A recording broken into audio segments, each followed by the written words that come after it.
June 26, 2009. I am Andrea Mott. It is a pleasure to conduct this interview for the Dakota Memories Oral History Project in Dickinson, North Dakota. Can you please state your full name? Frank Urlacher And Frank, when and where were you born? in Hettinger County, south of New England. And how far away is that? Well, New England is 25 miles south of Dickinson, and I was born about 18 miles southeast of New England. And Frank, have you ever heard an interesting story about your birth? Not really. Do you know if there was a midwife or a doctor present? Midwife, I'm sure. And can you please share some of your earliest memories with us?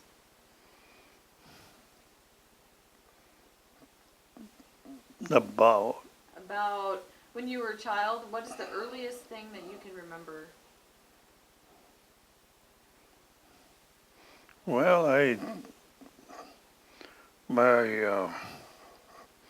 remember some of the 30s, and in the summertime I'd go to Grandpa Urlacher's and do whatever. What kind of things would you do? Well, usually, like when they'd header, well, I'd drive the horses on the header box, and in the morning, why, get the horses from the pasture while the uncle was milking, and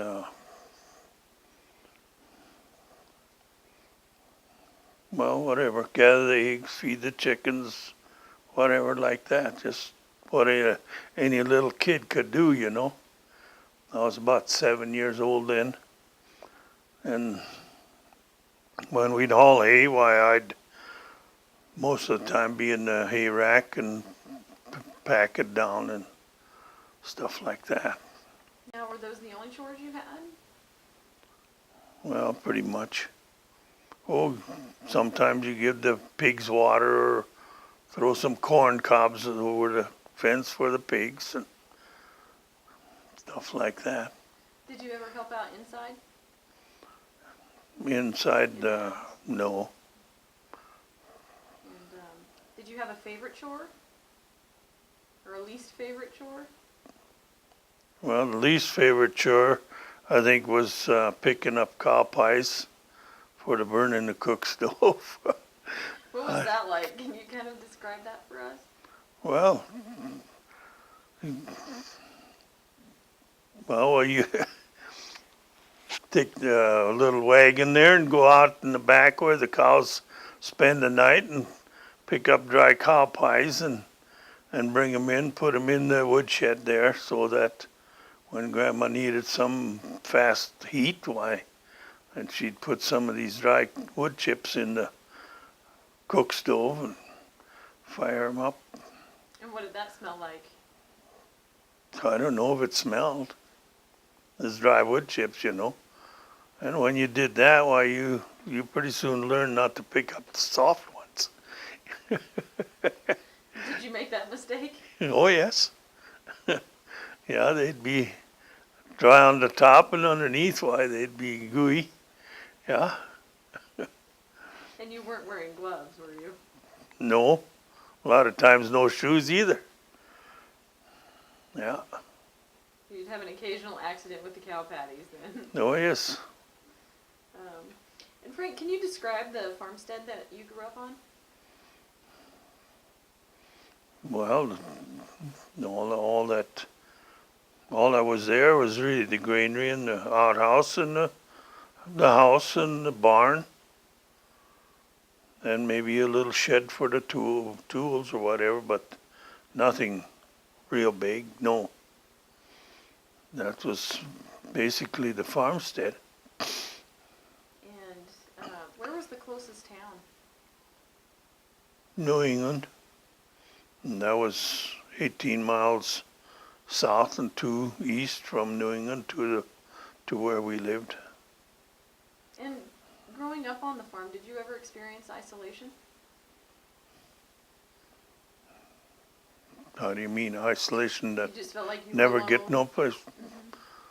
I don't know. There was just the family. Well, I mean, if we had brothers and sisters to play with, and I mean, we didn't know any different. You know, we didn't get around like we do now, to school and back. We'd go to school in the wintertime, Dad would haul us with a team in the bobsled, and summertime, why, I remember we had a two-wheeled trailer that was made out of the back end of a Model T, and we had one horse, we'd hook on that, and then us kids would drive to school with that. We went 3 miles to school. If we didn't do that, we were walking. And where did you go to school? Well, that time it was just a rural school. Do you remember the name? Oh, well, the school was called the Ott School because it was on Ott's land, and the Otts lived just a half mile from the school. So it was called the Ott School. And when you were younger, did you want to be anything specific when you grew up? Never thought about it. And what are some of your favorite memories from school?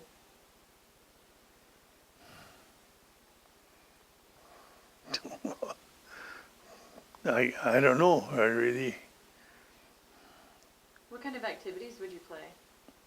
Or do? well, fox and geese in the wintertime and Flying Dutchman. What's the Flying Dutchman? Well, we'd make circle and then two of them would hold hands and we'd all hold hands and then one couple would go around and then they'd slap this couple on the hand. Well, then them two would go this way around and the other two would go the other way around and see who gets to the open spot first. Well, if you got there first, then you got to stand in the circle, and if you didn't, why, you just kept on going around until you beat somebody. And I remember I was in the first grade, and I was my partner was beside me, an 8th grader, and we went around the circle, and he let go of my arm, my hand, and I flew out there and hit a rock and broke my collarbone. And how did they fix it? Well, I was hurting, and in the evening I went home, and well, I couldn't do nothing, so my dad loaded me in the car and picked up the neighbor, and we drove to New England to the doctor and put it in a sling. How long were you in the sling? I couldn't tell you that. I don't know. Till it was healed, I imagine. Too long for a young kid to... Well, I guess it didn't hurt when it was in the sling anyway. I don't remember other than that. I don't know, did they tape me or I don't know. Was that the only time you seriously hurt yourself? Yes. And what did the inside of the schoolhouse look like? Well, it's just a one-room school, and hall when you come in first, it was the hall and your coat rack, and then there was door went into the classroom and the teacher's desk on one end and the students' desks in rows, and then the heater was in more to the back end of the school. And were there a lot of students? Well, at that time, I would guess we maybe had 15 or 20. I don't know, quite a few. And what was the ratio of, say, males to females in that? No, probably not much. I don't know. Half and half, maybe. I don't know Did you exactly. And what was your favorite subject? arithmetic.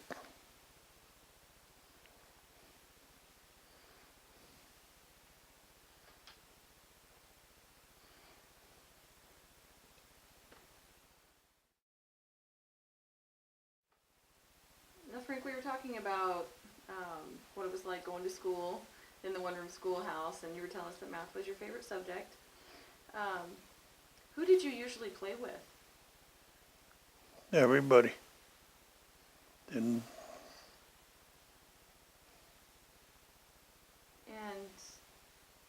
did you have any brothers and sisters that were at school at the same time as you? yeah, had 5 brothers and 3 sisters.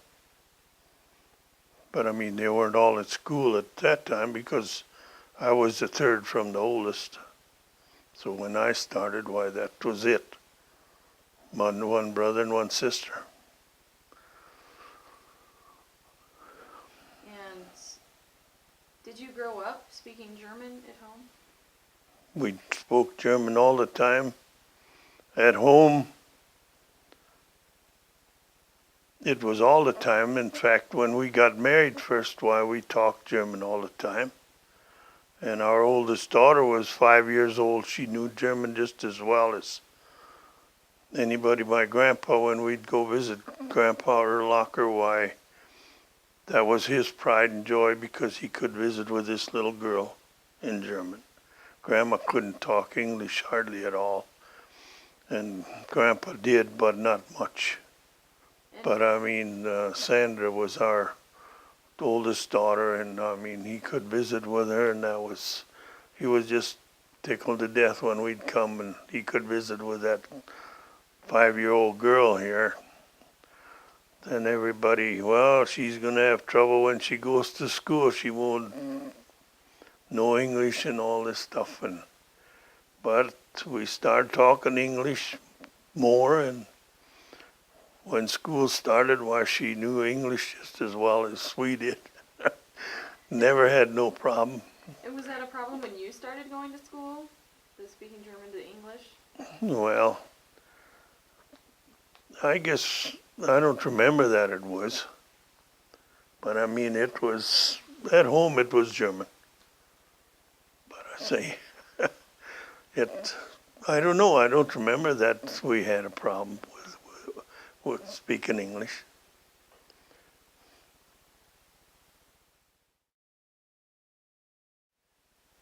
Now, when you were in school, did the teacher enforce English? Well, I think we were pretty much supposed to. But I mean, I don't remember that was really a big issue if we did say a few words in German. Was it pretty common for other students as well to be speaking Yeah. German? Now, I'd like to go back to the farm for just a little bit. Do you know how your family gained possession of the land that they were on? Well, when Grandpa came over here in 1900, my dad was a year old. Then that time they homesteaded. And if you homesteaded on a quarter of land, then you had to live on it for, I'm not sure, but I think 5 years, then you owned it. But I mean, when my dad started, why, I guess you pretty much had to buy what you wanted. And as far as I know, my folks bought 1/4 of land when they started. But, well, I say Grandpa had more. Of course, when in the homestead days there, why, most everybody, well, they would homestead maybe 80 acres or whatever, and then as time went on, well, maybe they'd buy the 80 acres next to them, or somebody else homesteaded and left, then they'd buy that, and finally it just kept expanding, and pretty soon they had, well, I think Grandpa had 8 or 10 quarters accomplished over the years. And what would you say your family was? Grain farmers, ranchers, dairy farmers? Everything. Everything?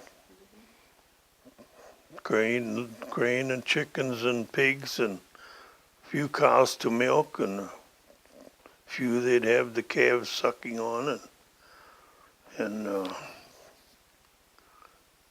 well, I say like my folks lived there on that quarter of land. They got married in 24 and then in 1937 we left there and moved to western New England, and then we rented 3 quarters there. In 37, 38, 39, no, fall of 37 we moved there. And we rented it for 3 years. And then in the fall of 39, why he bought this land where our farm is, just a mile from where our farm is now. And well, then he bought a section of land there. And other than that, why, up till then, why, well, then eventually, then he sold that quarter to his brother. And, well, Dad bought that section of land in 1940 and 39 in the fall, and then in 1940 in the fall, in 1940 we moved there, and that's where we're still. Our farm, my farm now is just a mile from where the folks lived that time. My brother is on that place. And can you describe what the buildings on that farm were used for? As far as the buildings other than the farmhouse? Well, your barn for the cows and the chicken coop. Pig barn was used for the pigs, or we had some sheep when we moved there, and Dad had about 200 sheep. But I mean, they were used in the big barn. The big barn was used for that. And what type of animals did your family have and raise? Well, I say pigs, chickens, turkeys, few geese, sheep, cows, horses. And did your family butcher? Always. Can you describe the butchering process for us? Well, when we butcher, why, it usually was neighbors come together and then they'd butcher.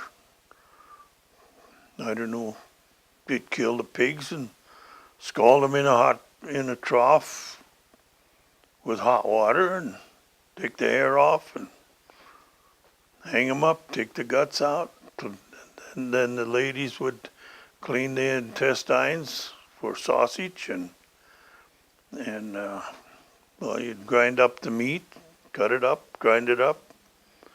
The lard was rendered, fat was rendered for lard.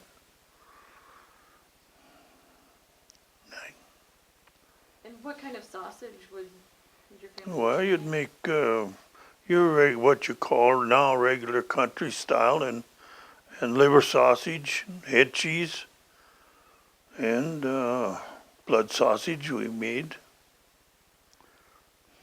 What was your favorite? Well, I guess I still buy head cheese. I like that. Liver sausage is country style.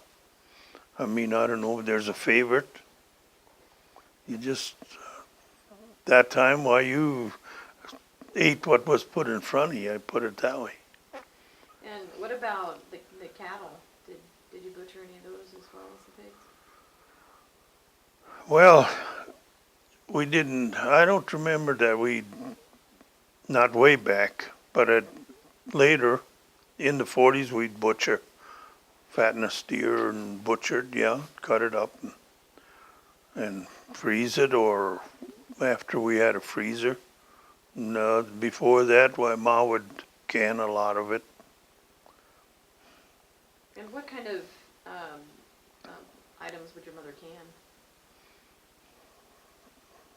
Anything that was in the garden, like carrots, beets, and well, even sauerkraut they made out of the cabbage, and like beef, she'd dice it up in small pieces and can it in jars. And I know Grandma used to pickle the rind from the watermelons. And there was anything and everything was used them days, because then people went through the 30s. They didn't have no money, so anything that they could raise and salvage, why, or eat, you ate. And if you didn't eat what was on the table, then you went hungry. And can you describe what it was like on the farm during the 30s? Well, I remember there was a lot of dust, and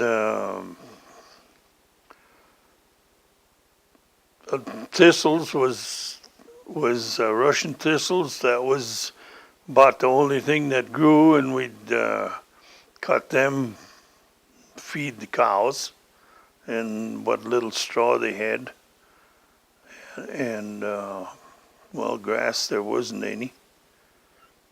And I remember when I worked for Grandpa, that was in 37, 38, 39, why we'd be harvesting, and if you left we'd come in for dinner, and we'd take the forks off of the hay rack, because the grasshoppers would eat the handles on the forks if you left them on there, and stuff like that. And how bad did the grasshoppers affect farm life? Well, in the 30s there, they were bad. That one year, I think it was in 36, when I remember one day the grasshoppers were flying in, that there was a cloud over the sun, and wherever they came down, why they, if there was anything to eat, why maybe in hours, why they'd maybe clean up a field, eat everything that was there. And how did your parents make do? Well, just that way. I know Dad bought some hay that was shipped in from Minnesota, and it was, I know my dad said it was never any good, but it was tied in bales with baling wire, but what we call it today is slough grass. And the cows, well, they didn't have no choice. They maybe chewed on it, but it wasn't worth a darn. But that was the only thing to feed Well, them. they'd supplement the thistles and with a little bit of that slough grass. And I hear now when they got a lake bed, well, in the 50s we made hay once in Minnesota. And then they got these lowlands where the cattails grow and stuff in there. Well, then they wait till the lake waters froze over, then they go in there and they cut them cattails off with the mower and bale them up. And I swear that's what we got to feed our cows that time.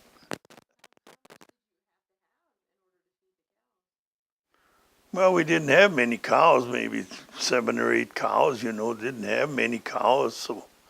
So I mean, you didn't need a lot, but I remember that though. But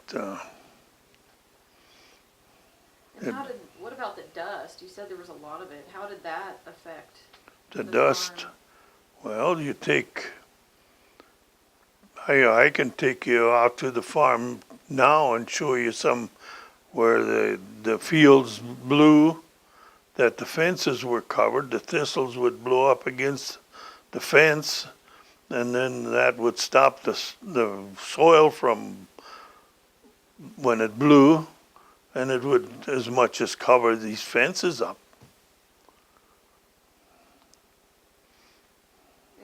what did this do to the crops that were planted? There was none. It blew away. How many years was it like that? Well, 36 was the worst. But I mean, 37 there was a little more. 30, I think 35 and 36. 36 was the worst one where everything blew like that. But I think well, I don't know exactly.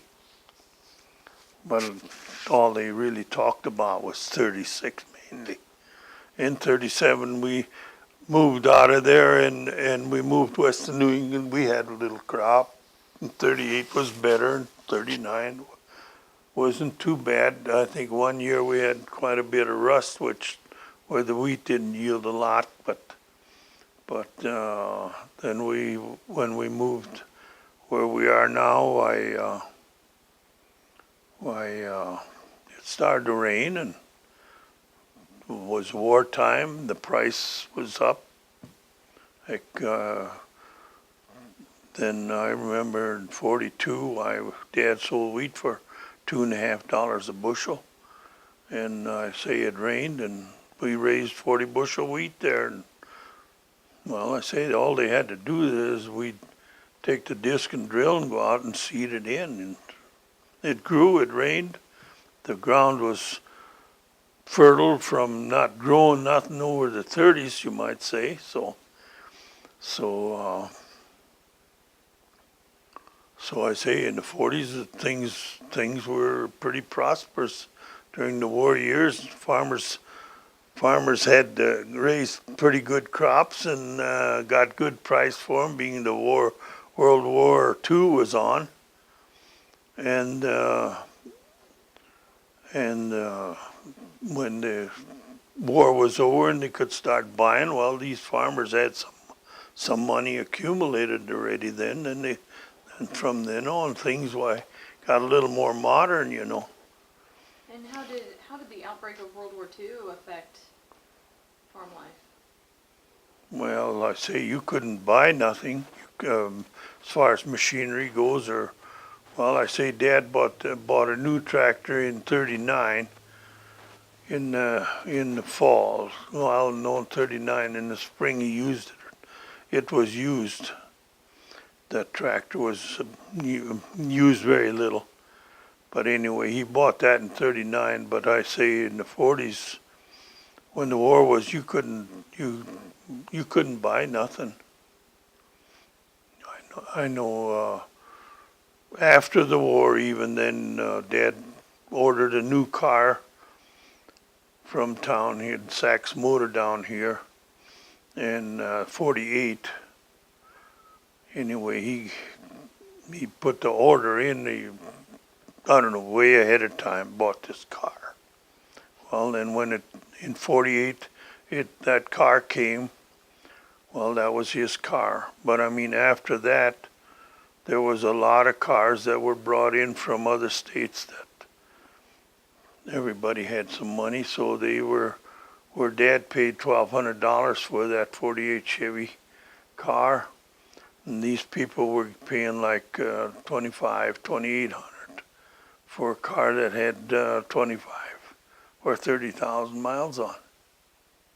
So, I mean, then it was black market, but I mean, these people were driving these old cars from the '30s yet. You might say, well, Dad had a '34 Chevy that we drove until, well,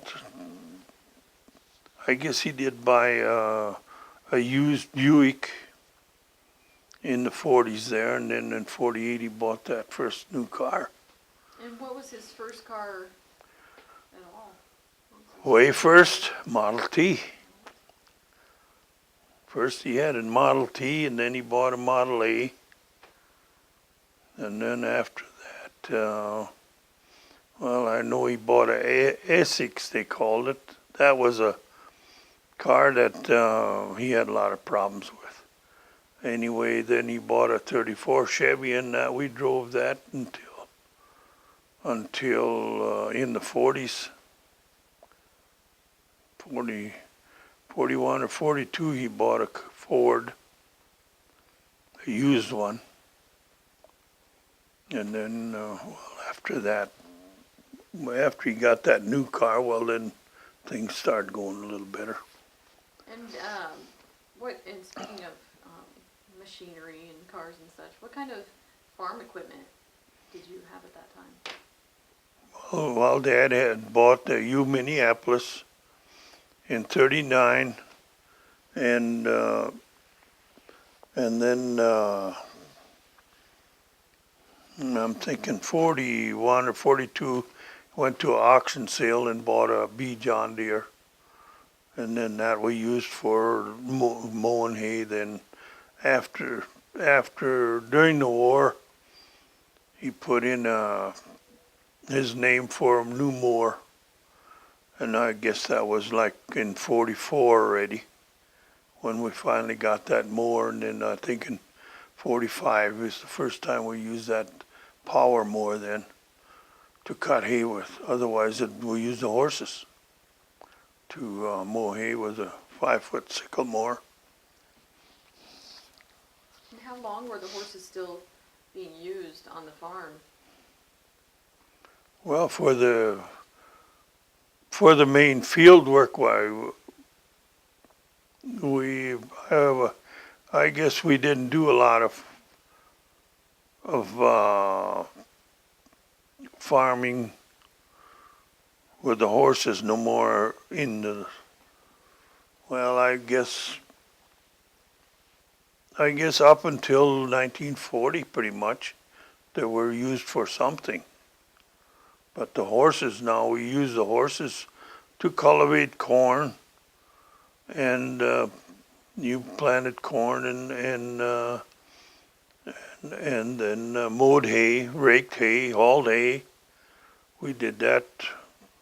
In fact, we hauled hay with the horses up until 1949. We had a bad winter, and I and my brother, we hauled hay. We'd stack it up in the field when we'd make hay, and then in the fall, after harvest, we'd be hauling hay home and fill the barn, whatever. But I mean, we'd go get a load of hay every day, and we had a path made with the sled and the horses that was like 4 feet deep, high on the, and I mean that was packed like solid ice that time.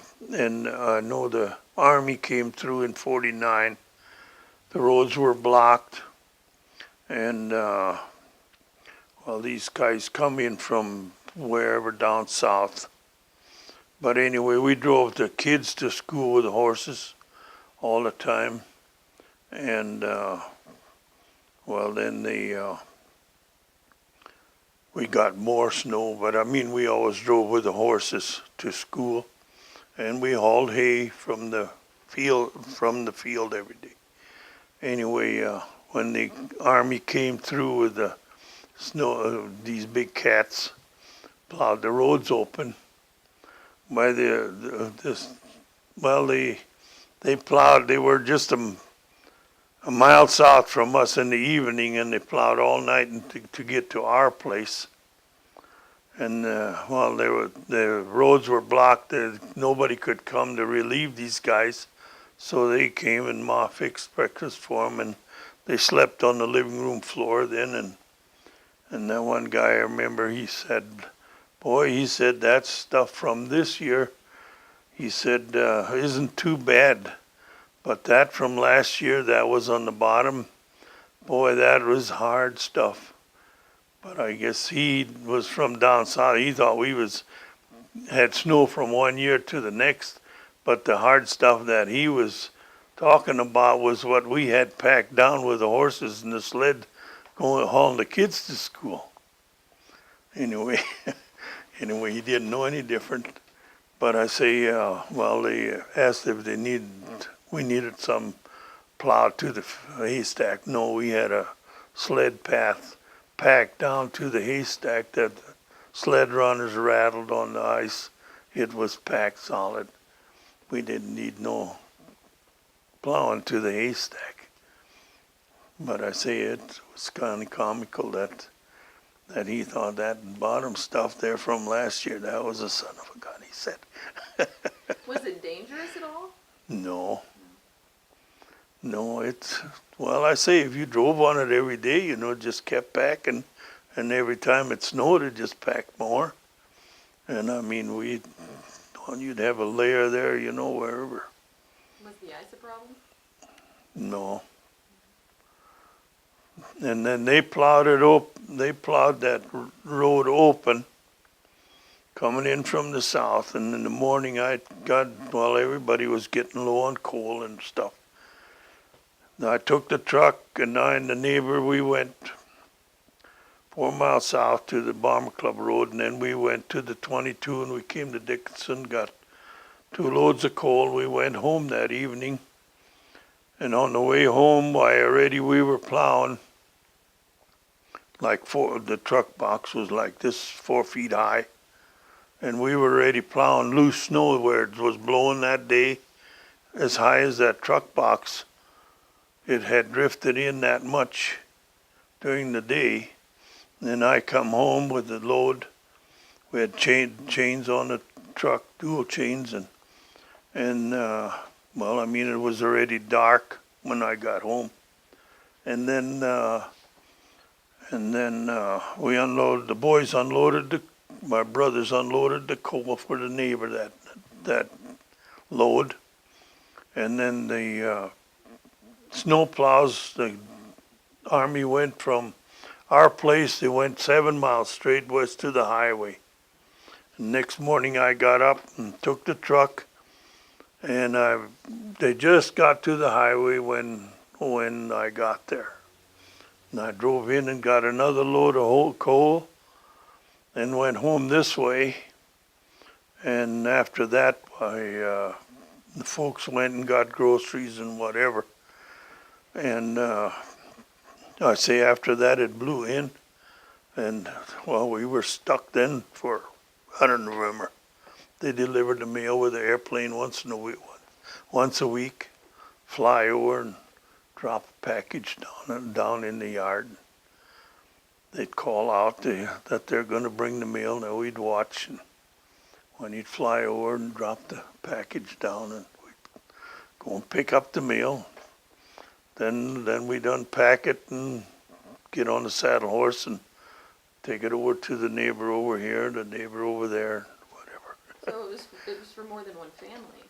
Well, yeah, they'd drop the package like by our place. We had a saddle horse, and so then we'd just unpack. Well, they'd tell us that they'd do this, and then we delivered. Otherwise, they had to go this way. That time the farms were closer together than they are now. They were a quarter mile apart or half a mile. And were you snowed in that winter? Is that why they fly in? Well, yeah, you couldn't go. Dad drove to New England. In between there were the horses to get groceries. Couldn't go nowhere. My grandpa lived in New England. He had a little barn in town. And Dad drove in with a sled to New England and stayed overnight, and then drove home the next day, got groceries, come home the next day. And how often did he make these trips to town? Well, as far as I know, just at one time. And with the horses. But I mean, when the Army opened up, then they went in and got groceries. When I was getting coal, they went and got groceries and stuff then. And what year was it that it was that bad? In 1949. And what kind of groceries would your parents pick up when they would make their visits to town? Well, I suppose oatmeal, flour, sugar.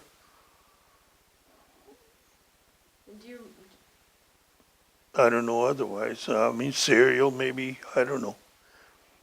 Did your parents sell cream or anything that was made on the farm to make money? Well, a little, yeah. But I mean, like during the winter there, we would churn our own butter and stuff. But I mean, the eggs, well, we'd have our own eggs and cream and butter we made. And so, I mean, it's kind of the basic stuff, like your cereal. And, well, in the fall, they'd get flour, sugar, they'd buy ahead of time, you know. I know, like her folks, why in the fall, why they'd get about 100-pound bags of flour and put them in the granary, and sugar, sack or two, and well, after that, why, you were pretty well fixed for food. You know, you raised everything, you ate what you had. And what kind of meals did your mother make?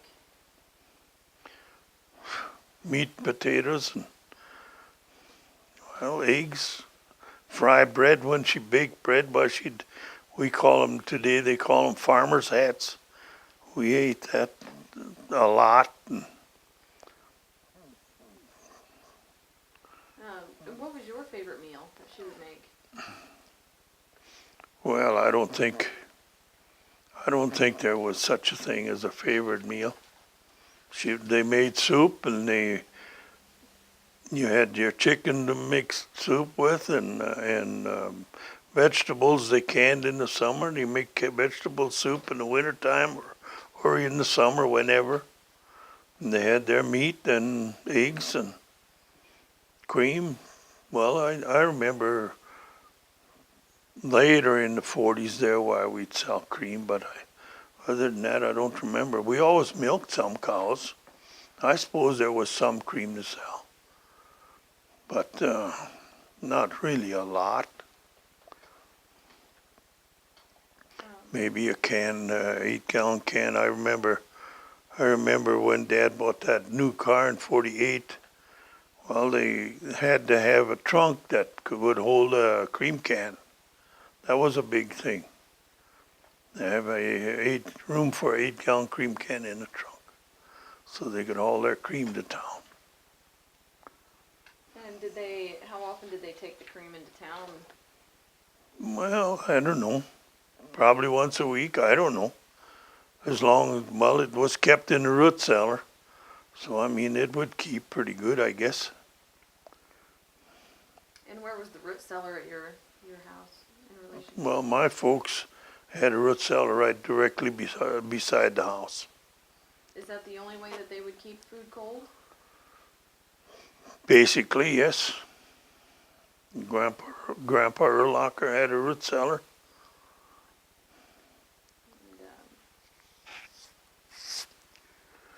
Like your milk, when I was a kid there, I'd get the milk from the root cellar and eat dinner and whatever, carry it back to the root cellar. The cream the same way was in the root cellar. Or in a lot of cases, some people would have a container where they'd hang them into the well.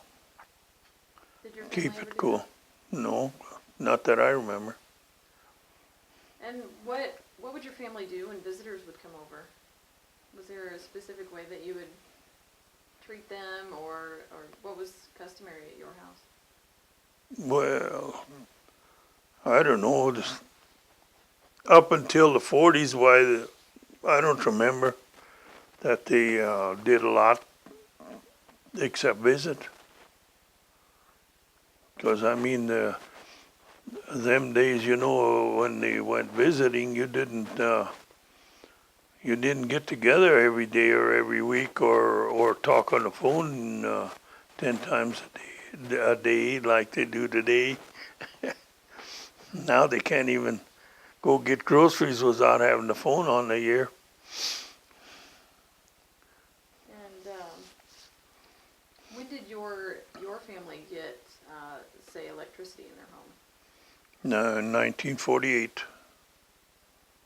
Well, I shouldn't say that. I should say Dad bought a 32-volt charger probably in 46 or 7. And then the REA came in I think in 48 is when the REA came through. how did that change life on the farm for you and your family? Well, I think the washing clothes with a electric washing machine, an electric iron, and a refrigerator and electric stove. It made things a whole lot easier, like in the house, basically. That was a big thing there. Where before, why you'd need sad irons for the iron clothes, and And did your mother ever mention how it made her life easier? well, I don't know if she ever mentioned it, but it did. Yeah. And when did your family first get a telephone? Well, in 1937, when we moved west of New England, that would have been the first time. And then that was a party line that they had. And then they had a crank on the phone, and well, our ring was a long and three short, so when you wound her up, you'd ring along and a little bit. That was ours. And then when the phone would ring, everybody on the line would open up and listen what's going on. So there was no such thing as privacy on the telephone? No privacy. The only privacy when we lived down where we are now, the folks, the neighbor lady couldn't talk German. Everybody else could talk German, and there was two of the women, they would call each other and they always talked German. And this one neighbor lady that couldn't talk German or understand it, it just irritated her terrible when they would talk German, because she couldn't understand. And she was like, well, if she knew it, why everybody knew it. Put it that way. Was that pretty common at the time? Yeah, that was, yeah. And how important was the radio in your family? Well, I say we had a radio. I don't know. It wasn't like today, but I mean, well, they did listen to the radio. They're different, but I mean, it wasn't like it is today that it's on in the morning and off at night. It was, well, it would be a power pack battery on there or a car battery, and well, if you used it too much, why, it wouldn't last so long. So you kind of use the radio when the news was on, or when it was a favorite soap opera or something. But I mean, after that, it would be shut off, But it wasn't used like today. And what kind of radio programs did your family listen to? Well, Ma had Ma Perkins, I remember, and Fibber McGee and Molly, Amos and Andy. What was your favorite? I don't know. Lone Ranger, I think, maybe. But I say we, as kids, didn't have a favorite that we'd sit there and turn it on, because I know her dad, why, when the radio was on, the battery was damn near dead, he'd be sitting there and just right close by the phone and by the radio, and when the battery, I say he just kind of listened it by himself. So it was a big deal. Yeah, For the old for, timers. yeah. I'd like to talk a little bit about your family. Did you know your maternal grandparents? My dad's folks, Your mom's parents? my mother's parents. Yeah, I knew Grandpa and Grandma. Yeah. And what were their names? Well, they were Peter and Mary Ann Walter. They homesteaded. But is it 13 miles south of town here and 3 east? And my uncle still lives on that place. And what was your relationship like with this set of grandparents? Well, I spent a couple summers there. I mean, I don't know, we were always happy to be there or go there or whatever, yeah. And what was your grandmother, Mary Ann, what was she like?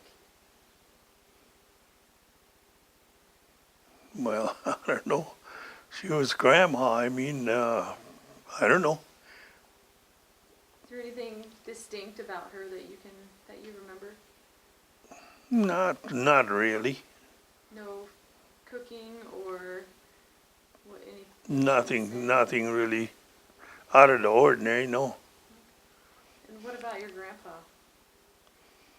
What kind of a man was he? Well, he was a nice guy, but well, he died in Lee. I can't even remember exactly. 37, I think he was. Yeah, he wasn't that old. I think he was. Golly, I just don't remember. But I think he was. I know they celebrated his name's day, Peter and Paul, and that was in June or July. I'm not even sure the date either. But anyway, 2 days later, while he went to the bathroom, to the toilet outside, I should say, and came out of the toilet and fell over, and he died. I think that was like in 1937, I think. But I think Grandpa was, I think he was only 62 years old when he died. And what about your father's parents? What were their names? Antone and Margaret. Did you know them well? Margaret Stoudinger, she was. Yeah, I was spent 3 summers by Grandpa Urlacher. And what was your grandpa like?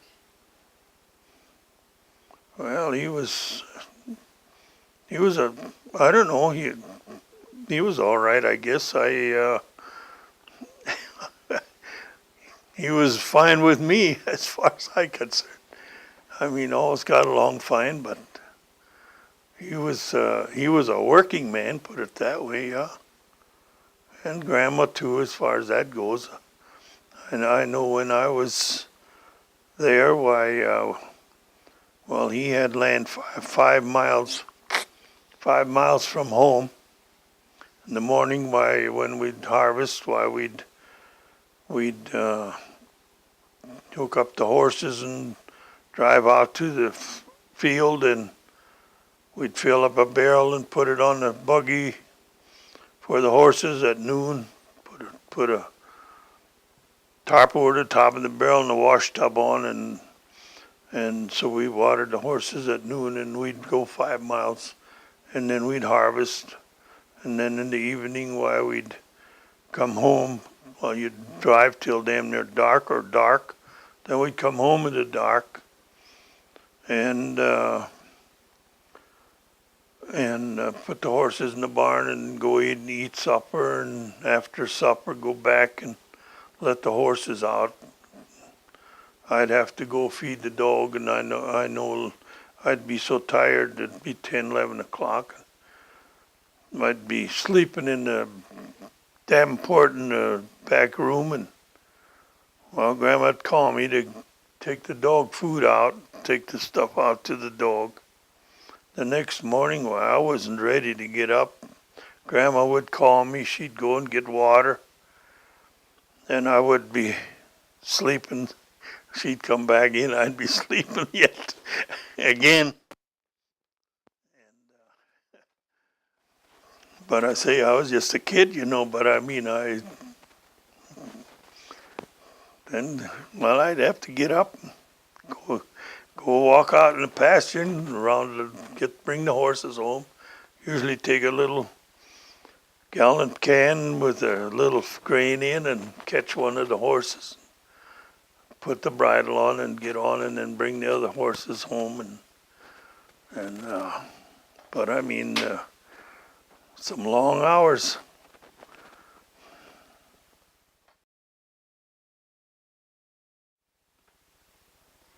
Now, Frank, we were talking about you staying with your grandparents. Do you have any other memories that stand out from your summers with them?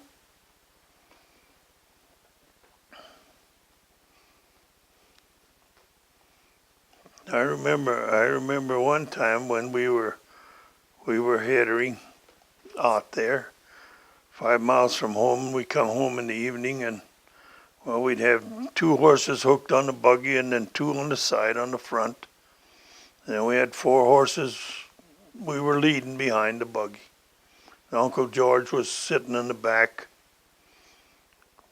leading those horses along, and Grandpa was driving. I was sitting in the front, and well, they had kind of a young horse on the outside on the one side, and we came to this culvert, and he saw that culvert sticking out there, and he jumped over, and well, then the other horses started to back up or whatever, and Grandpa hollered that they're going to break the tongue. And Uncle George dropped the rope from leading those horses behind and ran around and stopped these horses. And then those four took off. And well, finally he took one of the horses from the front there and got on and around. So, But what happened with the horses? Anyway, yeah, those four horses took off. And my Uncle George got on one of these other horses and rounded those four up. And we got home, and I remember the next day while we were fixing harnesses, they had torn the harness running, and whatever. But he finally got them rounded up in the neighbor's yard that evening, and we got home. It was dark, and I'll never forget that. Next day we were in the shop there and patching up the harnesses that were the straps. I don't think we even did any harvesting that next day. And just fix harnesses. How many harnesses were you fixing that day? Well, whatever them four horses had on, they were whatever was tore. Does that take a long time? Well, yeah, you had to do everything by hand. You whole rivet, punched the holes and riveted them together, and they had to have a piece of rawhide that Grandpa tanned the hides, or whatever. Cut a chunk of leather off and rivet it in, patch it in, whatever. Any other adventures that you can remember at your Urlacher grandparents' house? No, not. And I'd like to talk for just a minute about aunts and uncles and cousins. Were you close to any of your aunts and uncles? Well, as far as I know, we associated with them all, as far as I know. Yeah, I mean, well, I know, well, we had some of the uncles lived by Sheffield, and we lived out there. Well, Sheffield was, 12 miles north of New England, and we were 18 miles south, so, and I mean, some Sundays, didn't have no communications, and I don't know if they didn't do a lot of letter writing, because the mailbox was 2 miles from home. So, I mean, but I remember, well, we'd just get in the car and we'd go there and visit. And I mean, like her folks, whenever you got there, why you were welcome. They fixed something to eat, you ate there and visit. And I remember one time we went to my uncle's north of Sheffield, and then they weren't home. So we hooked onto the plow and we hooked onto the disc, and I don't remember what all. We drug about every machine that they could pull with the car. We pulled it up in front of the house. Well, when Uncle Alex came home, why the machinery was sitting there in front of the house. They had to pull the machinery away. Anyway, well, as time went, they found out who was there and who did this. Well, pretty soon we came home and the machinery was in front of our house. Well, Uncle Alex were here. So, Was that a common thing that you would do? well, that's the only time that I remember that happened. But I say, them days, why, I know many times, when somebody drove in the yard, and, well, you didn't have no communication. Well, today we're going to go visit those people or whatever, and you drove there. If they were home, but fine. And it seemed like you were always welcome. I don't know. Like today, them days, why you just drove. Well, today we're going to go visit. Even when we were first married, why? Well, today we'll go visit them people. We'd drive there and visit. Today, well, if you aren't invited, you don't go. Times have changed. Not even go visit. Put it that way. And Of course, today you don't socialize like we did them days because they got that telephone every day. They're visiting every day. So I go visit, And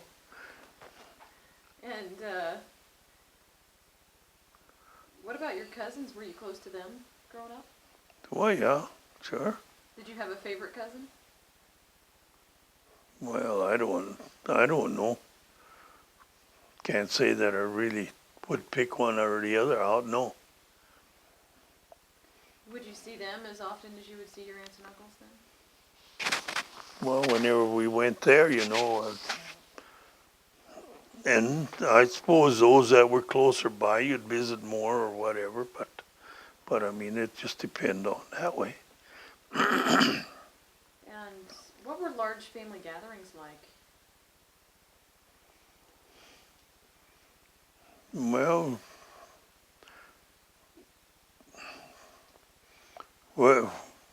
I guess when they had weddings or something like that, why they usually butcher beef and pigs and feed, have church, wedding.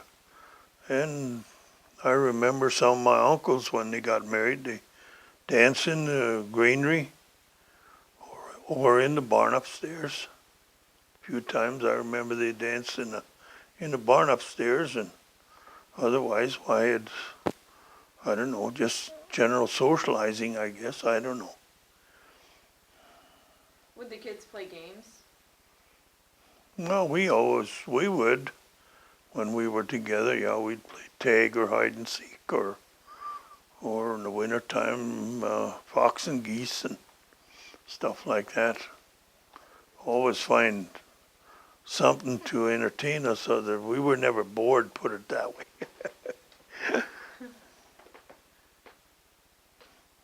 Well, I'd like to talk just a little bit about your parents here for the next few minutes. Can you tell us about your father?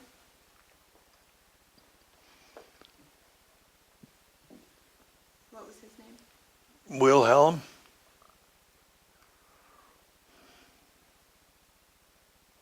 And when and where was he born? He was a year old when they came. He was born in Russia. He was a year old when the folks came over here. And what was your relationship like with him? Well, I would say we were really close. I mean, I don't think there was any of them that didn't socialize with the folks. Still don't. I mean, we were pretty close-knit family. And what did he teach you that you recall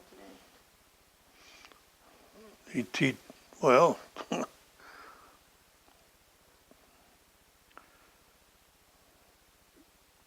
I don't know. I guess drive tractor, fix things. I mean, carpenter, whatever. We laid bricks, or when my brother got married, we dug the basement, laid the cement blocks, and I learned how to do that. And I learned how to build chimney. I did a number of chimneys. My brother, younger than me, got married.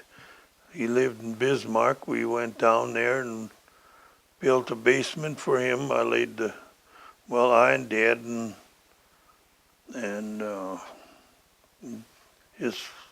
his father-in-law laid the blocks, and I helped until the main floor was on the house in Bismarck. But I learned how to do that. Well, you learn how to fix anything, or overhaul a car engine, or just.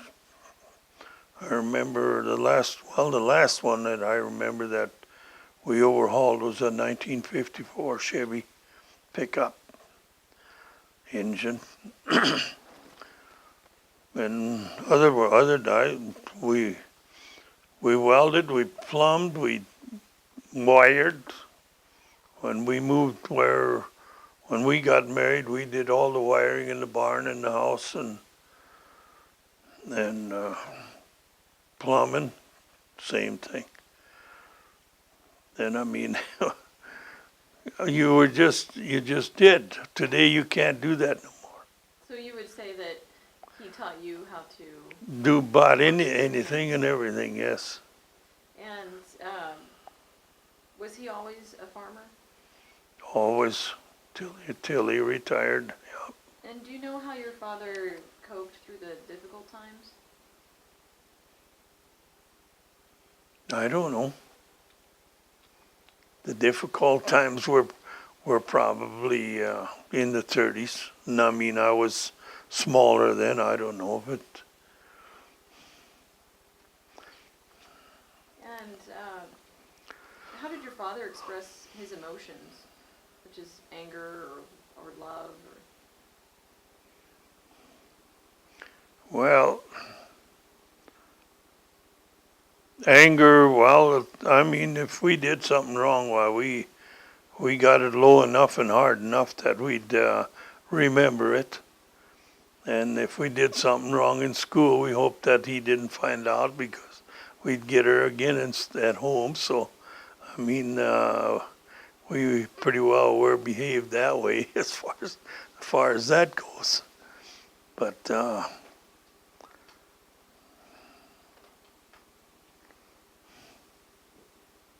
I don't know. Otherwise. Well, can you tell us when, where, and how your father died? My father, my brother's daughter was we had 3 weddings or 4 that summer. We had an anniversary. We had Dad's funeral.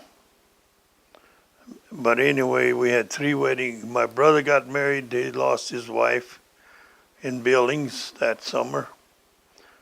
and then two of the nieces and nephews got married in Billings, so we had weddings up there. We had a couple here, and anyway, when we went there, my brother got married in Billings, and then a month later, one of the nephews got married there. We went there. Well, then I should say it right. And when he was getting married, my folks, well, I don't know, he said, if we're going to have room that he gets to this wedding. Well, I said, we got 2 cars. I said, and if we haven't got room, why, we always got the second car that we can take him along. Well, the way it went, then my sister and her husband took him along to this wedding. And usually when we would drive there and he would be napping and whatever on the way. But that day my sister said he saw everything on the way. He was awake and everything all the way. And then when they got to my brother's, well, he got married a month sooner, and him and his wife bought a different house, and they moved in there after they were married. And then they were walking around, and he was showing them what they did now in this month since the folks were there before. And they sat down to eat, and he just went to fall over and had a stroke. Well, then we took him to the hospital. We were over, my other brothers and Billings, and we took him over to they called us, and then we met him at the hospital. Anyway, he was in the hospital for a month. And then my other niece was getting married up there a month later. Well, 2 weeks after he got sick, after he had that stroke, they wanted him to go to the nursing home if he gets well, as he is progressing pretty good. And we were up there every week. We drove up there. Anyway, then we were there, and he would like to go home. Well, the doctor come in, and he said he thinks if he's progressing this good, he'll have to go to the nursing home. And he was eating breakfast, and he just slouched down on the table, on the chair, and he wouldn't eat no more. He never said a word. And, I said, over the time then, I said to him, maybe if he goes to the nursing home, the doctor wouldn't let him go home with us. So if he goes to the nursing home for a couple of weeks, when Vicky gets married, after that we can take him home. And then we came up for Vicky's wedding. It's my niece. Anyway, then we were there in the hospital that day before. Talked to him in the evening, and next morning we went there. Then we went to church. And after church we went back, and he isn't doing so good. And we gave him the phone number, and we went to dinner and supper after dinner. We were there. Anyway, then I don't know, it was damn near midnight. The dance was just about over. They called. He isn't doing so good. So we went to the hospital, and he's unconscious and whatever. Anyway, then, he's stable. So we were there till, I don't know what time in the morning already, probably 3 o'clock in the morning. Well, my brother was there from Milwaukee. He said, and we were harvesting that time. So then, we got to go home tomorrow. So Edwin, my brother from Milwaukee, said, I'll stay here. 'cause I'm gonna be flying and I won't have to drive, so I'll stay here. And we went to the motel and slept, and I don't remember what time it was, 6:30. I don't know, remember exact time, but we were still in bed. Anyway, they called he's not doing good. And we got ready, and before we got ready, why they called, he had passed away. That was it. Well, then he had it all figured out that when we come to Vicky's wedding, then after that we'll take him home, and that's just what we did. And Took what year him. was that? What year? 79. He was 78 years old. And now, I'd like to talk just a bit about your mother. What was her name? Anna Mary. And when and where was she born? She was born here in North Dakota, south of Sheffield, south of Dickinson, I should say. Do you know what year? Well, she was in 1903. And what kind of a woman was your mother? Oh, she was a well-liked, kind woman, hard-working woman. And what was your relationship like with her? Well, I guess she was our mother. We loved her all the time, put it that way. But, I mean,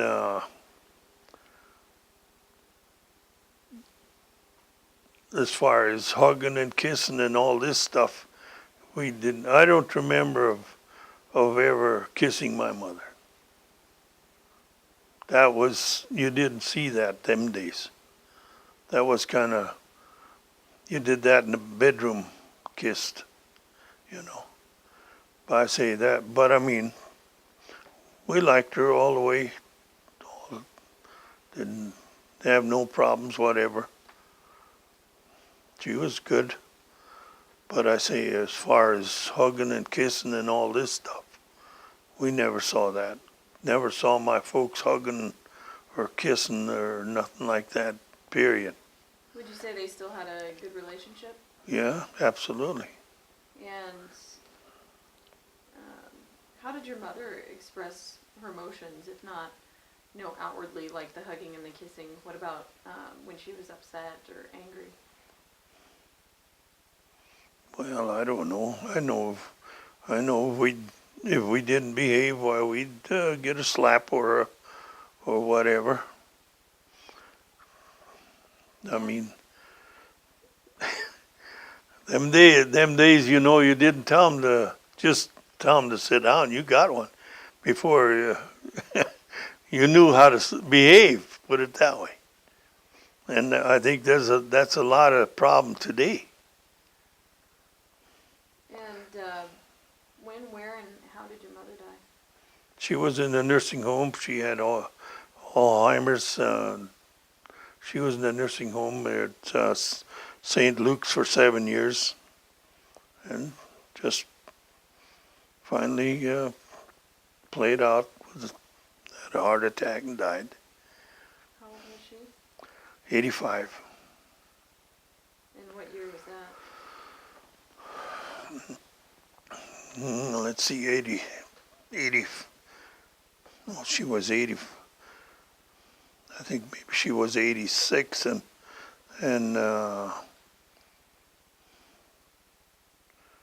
about 83, I would guess. 1983, I think.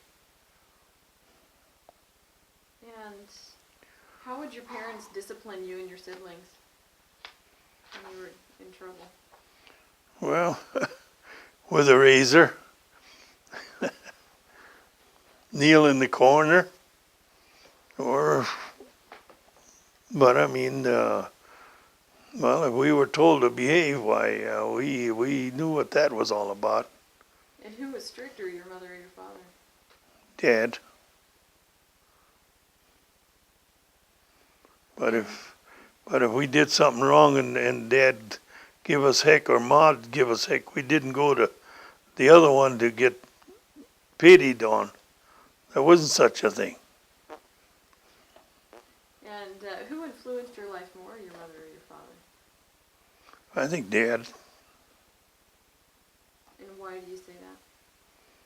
Well, we were worked together more and closer that way. And do you know how your parents met? That I couldn't even tell you. But I mean, well, Sheffield, the Catholic Church was in Sheffield before there was one in New England. And they went to church, I don't know how often or what, but my mother's folks belonged to Sheffield, the church, and I suppose when they came from there and went to church, how often, I don't know. And I suppose that way. And do you know, what did your parents do for pastimes?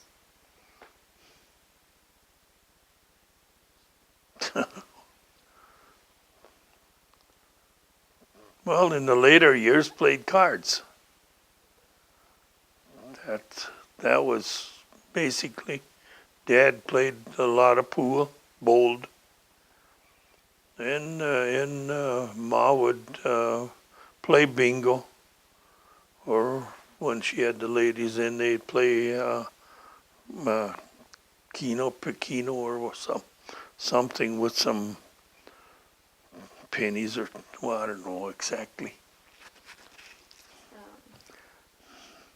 I'd like to talk a little bit about your siblings.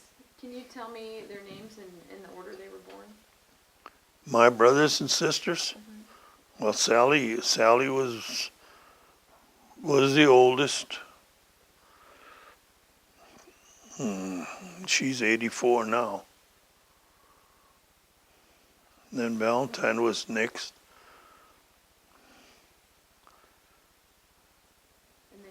And then you? And then I had a brother in between me and Valentine that died as an infant. And then it was me. And I was born in 28. Florian was born after that. And then Leo. Leo passed away about a year and a half ago. And then Leona was next. And then was Edwin and Georgiana. I think that's 9. Hard to keep track of everyone. Yeah. And can you tell me a little bit about each one of them? What were they like when you were growing up together? Oh, I don't know. Brothers and sisters. Who did you get along with the best? Well, I and Florian got along real well. We farmed together, and up until 1970, we farmed together. Worked together on the farm. I lived a mile away from the home place, and he lived with the folks several years before they moved to town, and after they moved to town, why, him and I farmed together till 1970. And the folks moved to town in 1957. Well, after that, why, we split because our kids were big enough to work, and so were his, and so then we farmed separate. Of course, maybe some things we still did, but basically we separated that way. And who did you get along with the least? I don't know if there was such a thing as the least. I wouldn't say.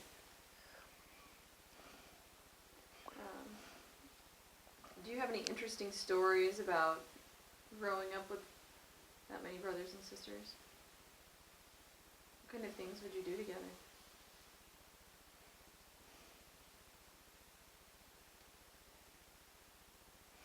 Well, I don't know, just when we were kids, I don't know, I guess, I don't know. We just, I really don't remember that we really did anything special. Did you play games or anything when chores were done? Well, yeah, we played like Monopoly and I think there was another board game that we played quite a bit in the evenings. And then we played cards in the evenings. And was there any competition between you and your siblings at all? Well, when we'd play games like that, yeah, then we would be ourselves. Yeah. And since you were one of the oldest, you probably saw the younger, you knew when the younger ones when they were born. What was it like when the new babies would come home, or when you would see a new Well, baby? when I only remember, well, I don't remember any of them being born. I remember one of my nieces when my aunt, when I was by grandpa, my aunt had this baby, and my uncle and we were slept in the one bedroom, and he woke me up in the morning, and Aunt Mary had a baby last night. I mean, the midwife was there, or whatever. But I mean, as far as my brothers and sisters goes, why, I really don't remember of that it was a big deal, you know. And is there anything else you'd like to share with us regarding your brothers and sisters and growing up with them? Not really. Well, can you, I'm going to talk just for a minute about the environment of the plains. What was it like for you growing up on the plains? Like, Did you feel anything about it specific, or did you find anything beautiful about it or unpleasant about it at that time? I guess, no, I wouldn't, I don't know. I guess well, I guess we were kids, and I guess you didn't get around that much. I don't know, I just don't remember that it was anything out of the ordinary. Well, what were, for you in your experience, what were the winters like? Can you describe what the winters were like growing up here? Well, I mean, yeah, in the winters when it was cold, you know, and I remember when they hauled us to school, they'd put a binder canvas over the sled, and we'd be down in the sled there, and they'd haul us to school with the horses and stuff like that. But or either we drove when we were bigger, we drove, but not we didn't drive ourselves in the wintertime. In the summer we did. But I mean, when we lived west of New England, we drove 3 miles. We went to New England to school. And then the roads got blocked. The school bus couldn't go. So they hauled us in a bobsled. The guy had the team, and they'd put a roof over the top there, canvas or whatever, and some straw bales in there to sit on, and they'd haul us to school in the bobsled.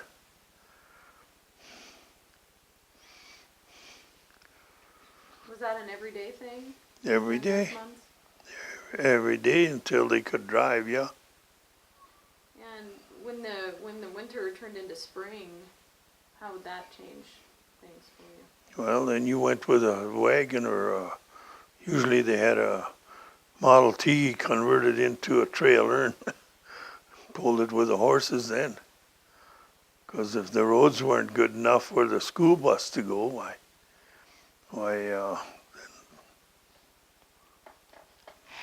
then I mean, well, I say after we moved down to where we were there, 1940,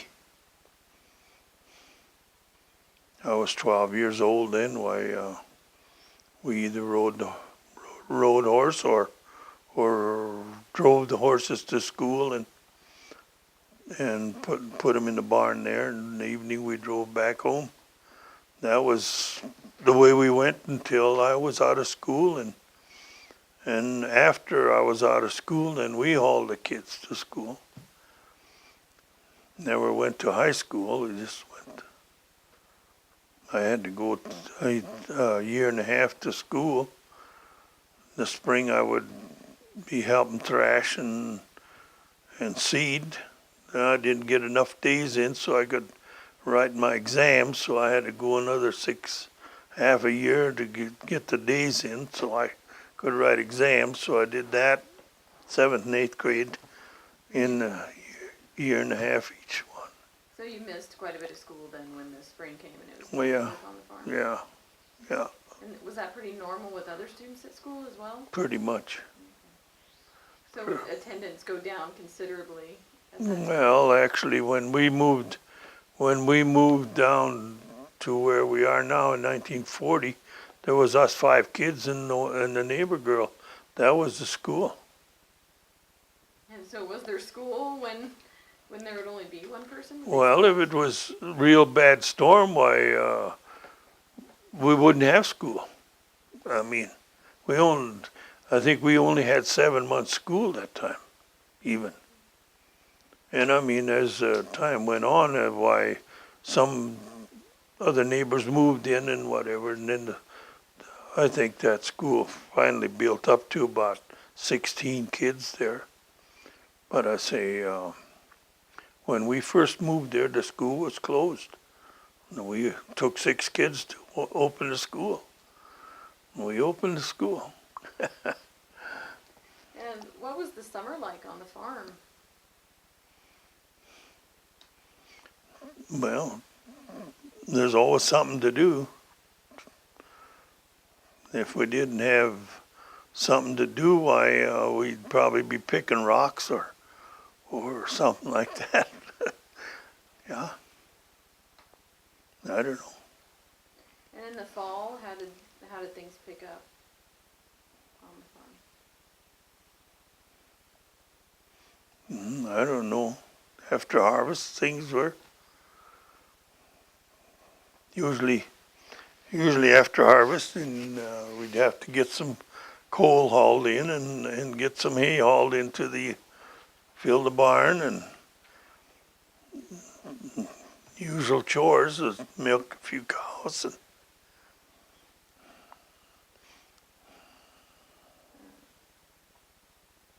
So it wasn't too much different than any other time? Just pretty much routine after that.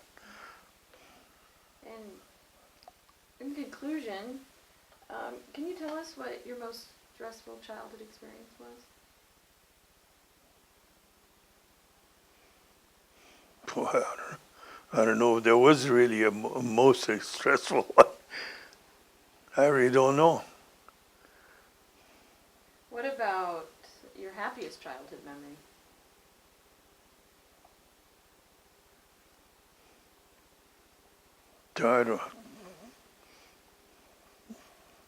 I don't know. I guess I can't really say that there was a outstanding birthday or day or anything like that stuck out like now or stressful. I mean, we were kids and we learned to play, and I don't know.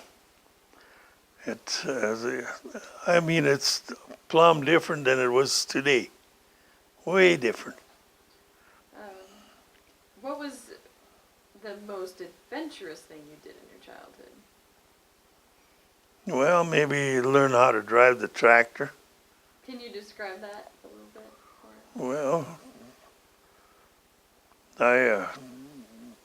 I know one time when my uncle was there and the from the 30s, the sand blew into covered up the fence, so the fence posts were buried. Well, then we were going along with the tractor, and they put a chain on the wheel on the tractor and hook it to the post, and then drive the tractor ahead and pull the posts out that way, and the fence wires would come along, and well, I'd get to steer the tractor, and that was a big deal. How old were you the first time you drove a tractor? Well, I don't know, maybe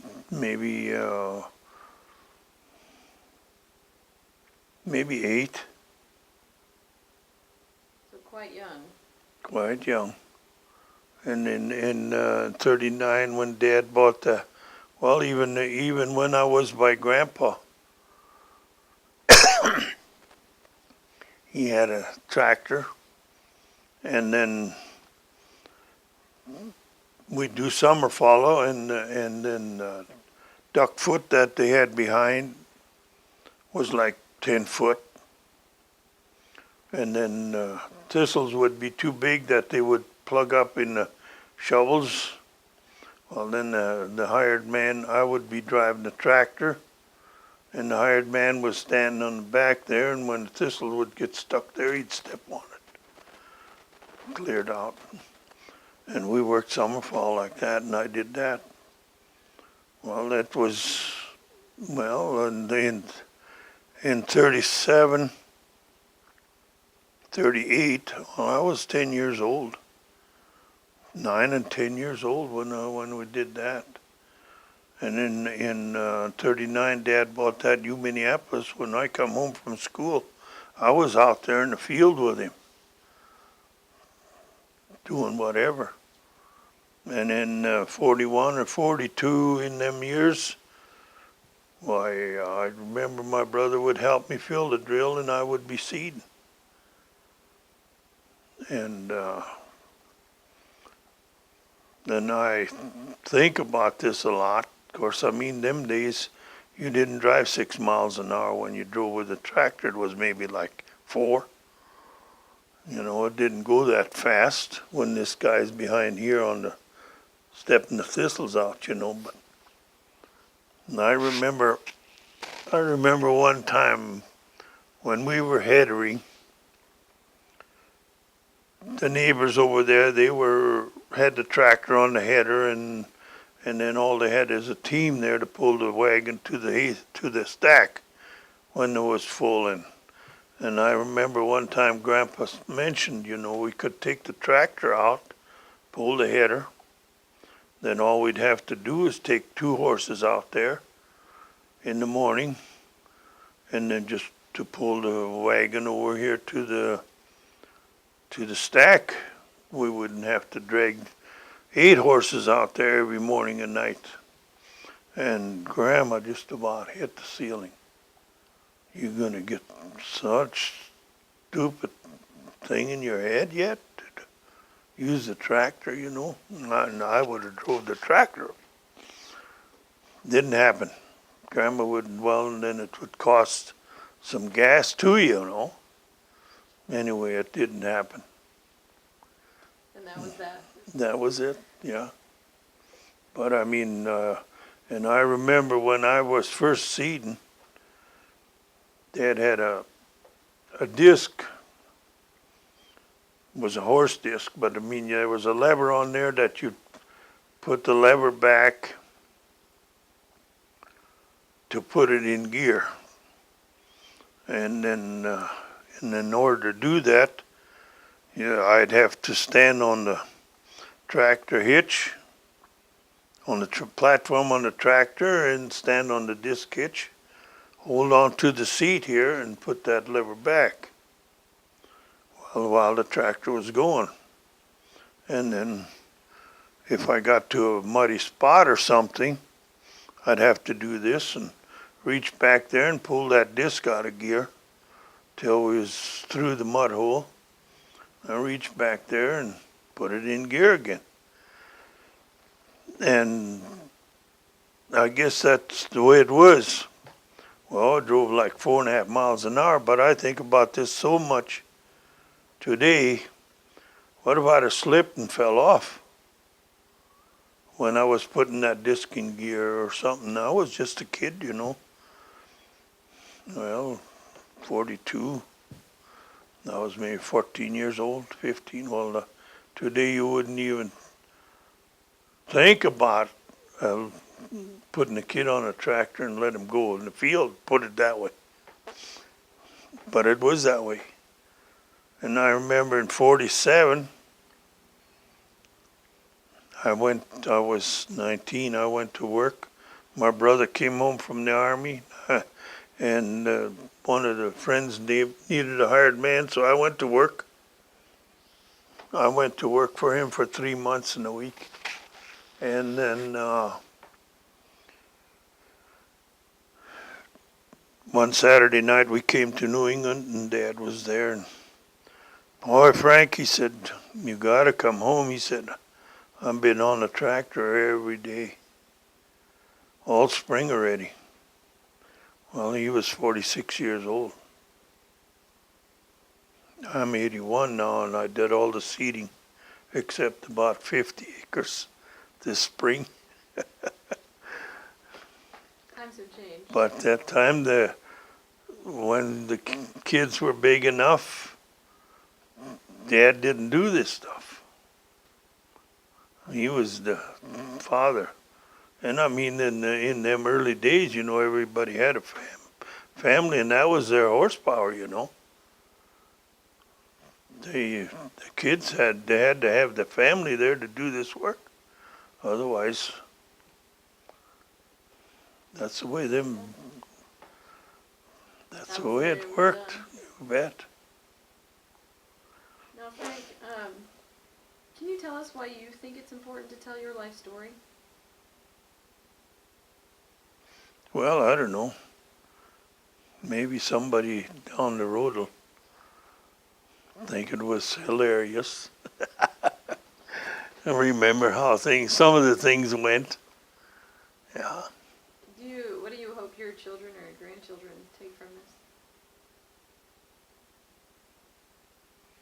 this? Well, I don't know if they're going to maybe see it. But I mean, we've got a CD that we made last year, you know, and these other people were here. And I mean, they watched that thing and